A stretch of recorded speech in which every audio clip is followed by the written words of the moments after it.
The seagulls follow trawler. It's because they think sardines will be thrown into the sea. Thank you very much. Talking nonsense. So I thought, no, enough's enough. Why should I put up with that? Talking nonsense. So I thought, no, enough's enough. Why should I put up with that? Don't back down, double down. Don't back down, double down.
Yes, here we go. It's just me. It is a solo bus journey. I'll not keep you too long.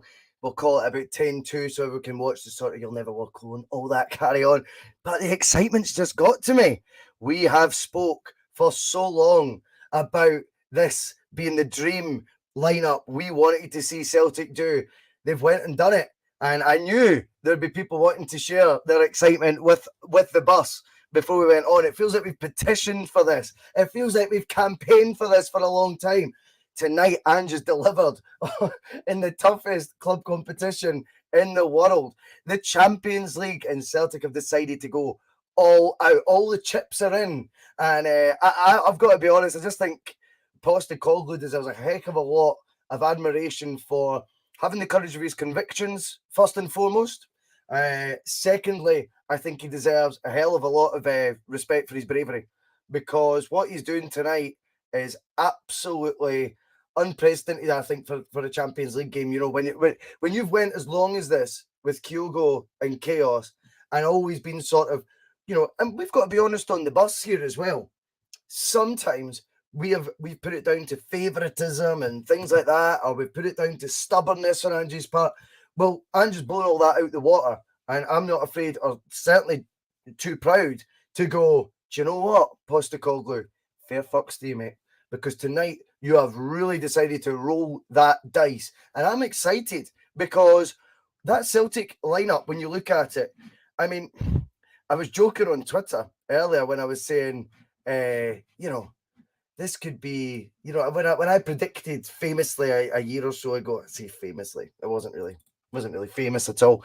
But when I predicted that Postecoglou would, and you know, one of his Celtic teams would be able to put 10 past the team, I didn't think the lineup, or the most likely lineup to be able to score, we would see in the Champions League. It's unprecedented, it's ambitious, it's bold, it's brave. And what he's actually managed to do, which is really, really important, is he's managed to turn, it's not a dead rubber, but it's a game I think we're all acutely aware of, guys, that there's been a lot more tickets available for and stuff in the lead up to this game. Suddenly, there's tickets that are available. I think that, you know, people want to all be positive all the time, be positive, but I've secretly voted with their feet potentially today, going by the number of tickets that were spare now all of a sudden, I think Ange has turned this from being, I wouldn't call it a dead rubber, it's maybe a bit far, but an almost meaningless game. He's managed to turn into box office, because this is the experiment we all want to see. Now, this might go tits up tonight. You never know. But I am telling you right now, this is the sort of ambitious move Postecoglou's made that sets him maybe apart. And this is maybe why so many people, sort of have him in such a high regard. We'll go through the team. Now, Hart's obviously going to start in goals, right? That's fine. Of course he is. And, well earned over the course of his Celtic, career so far. He's going to play the Champions League games. The back four, I think, picked itself. As much as I would love it to be Ralston, that's a personal thing. And I'm that buzzing with all these other decisions. I'm not even going to dwell on the fact Juranovic is ahead of Ralston, because absolutely fair. Kieran's asking if I've dribbled coffee down my top. I don't know where he's getting that idea from, mate, but I might have dribbled elsewhere when I seen the lineup, son. But you look at the back four, it picks itself. Then the midfield, and this is what I wanted Ange to do. He's been consistent this time. He felt the best way to beat Leipzig was by playing no sort of standard number 6. That's what I didn't think Moy would start tonight. No offence to him. I know it looks like an agenda. It's not an agenda. I just don't think he's a Champions League player. And that's why he's came out. We'll do the same as we did last time. O'Reilly will sit in that number 6. Itati's going to stroll it. And Haksabanovic brings that absolute directness through the middle. KYOGO's going to go back to old school, wide left. People forget when he played with Edouard at Ibrox, Edouard missed an absolute tap and it came off his heel, remember? If he'd done that, no one would be saying, oh, that didn't work. KYOGO didn't look very good out the wide left. He would have had an assist within his first, I don't know, it was in the first half, that opportunity. So he's reverting to type, and this time he's got a striker who's not checked out, but it's very much checked in. And it's the chaos. And it's what we wanted. We wanted to see Giakoumakis start. And I think this is extremely exciting when you think of the prospect of Abada's directness, KYOGO's directness, the pace, the pressing. And now there's the focal point. Now there's that focal point. The guy who is finally, I think, going to step up and say, do you know what? Champions League, baby. I am ready. I'm ready. And I think Giakoumakis tonight, he has scored in 71% of the starts that he has made for Celtic. Why not take that to the next level, Giakoumakis? He's the one guy I look at and I go, he's not fazed by fuck all. He's got the right attitude to be a Celtic player. He's a cut. He's something like he's from the old school, cut from the old cloth. And I love having him in the team. And I just think it's brilliant that we've managed to find a way to accommodate them. I think we can all speculate about how the formation's going to look. It's hard to work out. I think it'll be the same shape that we normally play. I just think KYOGO will be out wide left, Haksabanovic playing the exact same position he did against Leipzig, Giakoumakis up top, Abada wide right. It is an exciting team. Yeah, Stephen Murdoch comes in. Good to have you on the bus, mate. And he says, can definitely see us in the goals tonight. If this is a 0-0, I give up with football. If this game finishes 0-0, I think that you're absolutely right, Stephen. There is going to be goals. David Kelly has 18 goals in 20 starts. Yeah, and I think it's worked out that his goals per start, so obviously a couple of the games, David, he's scored doubles or hat-tricks or whatever. So I think they've worked out of his starts, how many different games has he scored in? 71%. It's an astonishing record. Never in my life have I seen a Celtic striker with that sort of a record not be a guaranteed starter. I think Ange's coming round. I think Ange is watching the bus. I'm really joking. But you never know. Rooster says, I'll push in your conflicts, mate. There was a bit of banter on the old Twitter with me and Rooster earlier. He was, Rooster, I think you've got to embrace the excitement this time. We get accused at times of being too negative and all that sort of stuff. Well, tonight's a night for positivity. When you look at the lineup, it's all about Celtic now. I think if we play our game, and I believe the lineup is now based not on what Shakhtar can bring to the table, not what anyone can bring to the table, and just completely not focused on the opposition tonight. Well, I don't mean that like, do you know what I mean? Like stupidly. I just mean, I think his main focus is just, what could Celtic do tonight? We've got nothing to lose. Absolutely nothing to lose. And as I say, from a game that when I I was a bit, I know Ange didn't like the word despondent when he was quizzed about it at his presser. I was a bit gutted though, and I think I've got to be honest and kind of go back on Ange on that one a wee bit. Because I'm like, no, mate, being out of the competition after 4 games, it was a group universally we thought we could actually qualify from, let alone be knocked out after 4 games. I don't think anyone would have predicted we'd be knocked out of the Champions League after 4 games. So I think we need to accept that there was a wee bit of disappointment there. But with that comes hope as well for the Europa League. Now, the Europa League scenario, we're relying on other results. Of course we are. All we can dictate, though, is our destiny. And if we're going to go out, we're going to go out with a bang, baby. And I just like the fact that Ange's doing that.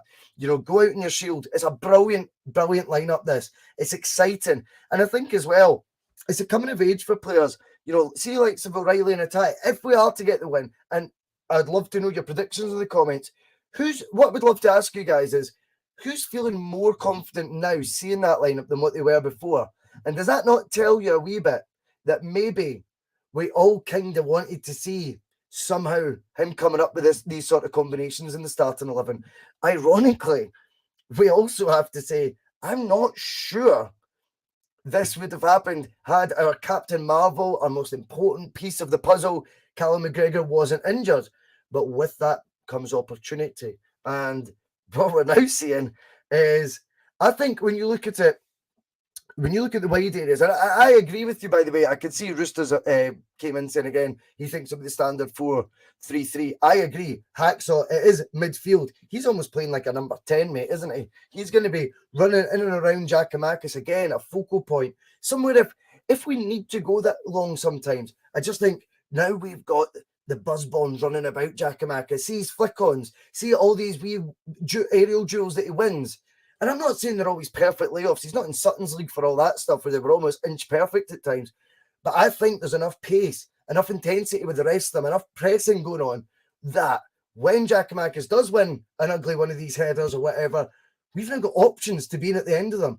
And I just want them all to be brave in front of goal tonight. I want Celtic to be as brave in front of goal tonight as what our manager has been with his lineup. Now, the reason I think they will be braver is, what a message this sends to the players. Poor Aaron Moy getting left out. I'd have left him out as well, to be honest with you. But other than him, I think the rest of the team, and I'm sure Moy's a good professional, by the way, and he's probably going, oh, this is the Ange I knew. Like, you look at this team, what a buzz it must be to have this much confidence from your manager in your 11 to go this gung-ho. And I'll repeat it doesn't matter who you're playing. This is the Champions League. This is the creme de la creme, the best club competition in the world. And we are going with effectively, what would you call it? 4 up front. That's what it's like. I was getting chinned the other week in the comments by someone saying, oh, he does play 3 forwards already. Well, I didn't call them forwards. I said it was 2 wingers and a striker. Tonight, we've got 4 forwards, if you want to call it that. I just think it's extremely exciting. I'm going to go to the comments as well. I've got a big can of Stella to try and calm me down as well. Let's go into the comments. I've not done one of these solo shows in ages, and it was just, as I say, it was off the cuff. I couldn't have bought asking anyone to join us and let them get set up. I just thought, this is more entertaining than watching the wee fella and all that as well, isn't it? Do you know what I mean? So why not? When there's positivity in the air, what other bus would you want to be on? Egyptian King, Evening Troops, Giakoumakis, and KYOGO on tonight. I'll have some of that. Me too, mate. It is unbelievable. And I mean, this is it. David Kelly's nailed it. I said this in the group chat, the bus group chat. The fact that I'm this excited about the lineup and Jota's not in it, Jota's not in the squad, is kind of mind-blowing. And that tells you, this to me highlights how many options we've now got in the forward areas, and to see them all in, it's just so exciting. Monty, enjoy this, boys and girls. 4-1, Celtic, KYOGO. KYOGO with 2, he thinks. Giakoumakis with 1 and a tatty. John Boy, 67 Graham. Yes, mate. How you doing?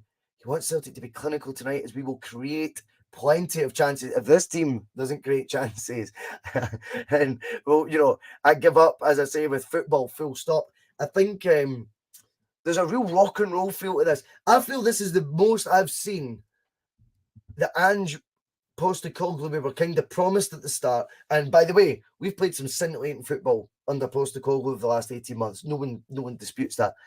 But tonight's the night, the penny's dropping for me of everything that was kind of promised before by the so-called experts and everyone who thinks they know him and everyone thinks he's their uncle. I think tonight's the night I'm now going, oof. He really is. He really is going to go for the jugular at times. I can't contradict myself overly though. I have said, these games don't come with the same pressure, quite the same circumstances as the previous four, because we know our fate in the Champions League. We know it because we're out, unfortunately. So the shackles are off a wee bit. But by God, how to pique interest all back in what Celtic are doing tonight. And it's that lineup. This is absolutely, it's a breathtaking lineup. It's going to be football played at the pace we expect Celtic to play, but with more options up top. And like I'm going back to, the finishing. We can't finish our dinner in the Champions League. It's a pity. And it's really cost us a wee bit. Give me 2 seconds on that. That's better. But what is actually happening is this team, with the confidence it instills, when they all look around and they go, fucking hell, he's backing you. He's backing you. Even the defence must feel confident. They must be going, I don't think they'll be shitting themselves. They'll go, he's got that much faith in us. He's prepared to go this gung-ho. I think now we are going to see a side that when they get presented with opportunities, which no doubt we will tonight, I think the opportunities we're presented with, we will, John Boy, be far more clinical in, because there's an inner belief already set into the mindset, implanted into the mindset when you're part of a starting 11, as bold, as brave, as attacking as this. And kudos to Ange for that. Kieran, how am I not on the wee fella's show anymore? I feel like I've been in a coma for 18 months, man. All the podcasts have changed. Well, who cares, eh? I don't like to upset the fun police, Kieran. So we created a bus, a party bus, a Venga bus, whatever you want to call it. We call it the Boise bus, but I kind of hate that term now. I feel a wee bit embarrassed when I call it the Boise bus. It's just like, that's my name on it. It's a wee bit embarrassing. But now we're in a situation as well. Remember, there is 7 defeats in a row in the Champions League on Celtic's record. Now, that is utterly unacceptable for me. And that's not on the manager. He's only played 2 of those 7 games. Or not played, but managed 2 of those 7 games. But that is a record that is just the sort of sequence of results that you don't associate Celtic Park with. And that is a concern for me. It's great being the best atmosphere in Europe. It's great being the place where players dream of playing. I don't want them to dream of playing. I want them to have nightmares about playing at our ground. Tonight, I think we can give a few of these Shakhtar players some nightmares for a long, long time to come, because this is the sort of lineup that can bring that fear factor back. Didn't want to go to Celtic Park, mate. They just pepper you the whole time. They play 5 up front. They go gung-ho. They're fit. They're pressed so high up the park. They don't give you any breathing space. Celtic, hopefully tonight, when you look at the performance in the first leg in Shakhtar, the problem Celtic had in that game was we conceded the goal, and unfortunately that dented our confidence for a spell. And when I say that, what I mean by that is we then we didn't set off as such, but all the good work we'd done in that opening half an hour had only resulted with an own goal. We conceded a goal against the run of play, and then it was a case of getting to half-time, in my opinion, that night. Second half, much more positive all over again. So the only thing that concerns me about tonight is, if we're not going to be clinical, as John Boy says, if we're not going to be, then were we to concede a goal against the run of play tonight, how do we react to that tonight? We have to just let it go. And my concern with Celtic, perhaps, when they concede goals at this level, and in Europe in general for a few years now, we always look likely to concede another one in the next 5 fucking minutes. Drives me mental. Whereas now, with this lineup, Obviously, I'm hoping we're not going to concede a goal anyway. We're going to be the ones setting the tone, going a couple of goals in front with this new attacking vibe. But what I want to see is, if things don't go our way, just look around you. Look at the players around you. Just do what you're out there to do. Don't shit the bed at any sign of adversity. That's all I want Celtic to do. Be as bold as the lineup. We are going to be back tonight, ladies and gentlemen, for some post-match pish. Me and Terry Rob will be on. I just want to quickly shout out as well, tomorrow morning, 8 a.m, we go live for the first ever Boyce's Breakfast Bar. It will be a live breakfast show that we are doing. I'm not sure if there's ever been another live Celtic stream at breakfast time, but what a way to get ready for work. What a way to travel to work. Listening to our nonsense. I mean, God, I'm tough on you guys. I'm the exact same, by the way. So 8 a.m. this time at night, I'll be the exact same. But we will be, more importantly, we will be back for some post-match pish around 5 minutes after full time. I hope to catch as many of you as we possibly can there. Final prediction, I think 10-0. No, I'm only joking. 4-0 tonight, Celtic, and a performance that sets a tone. Remember when we went to Blackburn, we went to Ewood Park, Larsson, Sutton, Hartson, O'Neill finally played them all three as a front three. You never look back after that. Could tonight be the exact same? I love yous and leave yous, guys. Have a brilliant evening. Enjoy the football, and hopefully loads of yous will jump back on for some post-match pish later with Terry, Rob, and myself. Cheers. Some of his comments about me deliberately trying to cause controversy. Well, I work in the media now, and you've got someone sitting there next to you who's an embarrassment to the media profession. He's an apologist. He's a charlatan.